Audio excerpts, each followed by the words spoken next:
Mi chiamo Adriano Concas, ho aperto questa bottega artigiana dal 2011 cercando di recuperare e valorizzare l'antica lavorazione del rame.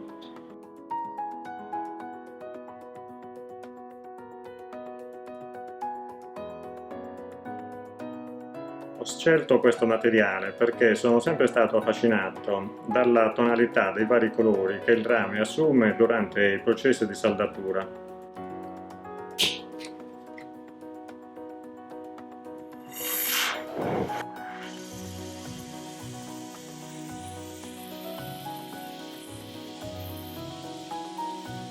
La lavorazione sul ratto de gas, la riproduzione di un antico tegame di probabile origine nurarica, consiste nel costruire due piatti che sono sovrapposti uno all'altro, incastrati tra di loro, che formano un tegame unico.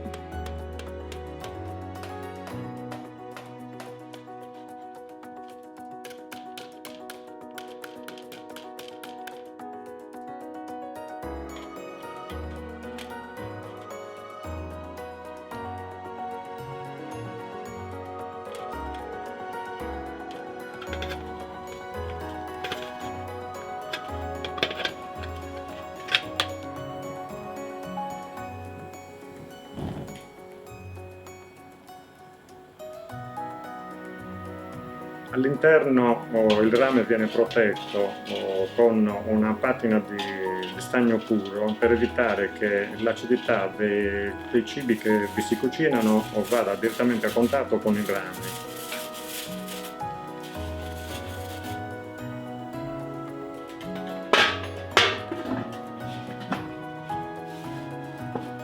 Questa particolare saldatura che caratterizza l'esterno della pentola l'ho fatta per evitare che lo sporco vada a finire dentro l'intercapedine che racchiude l'anello in metallo che dà struttura al piatto.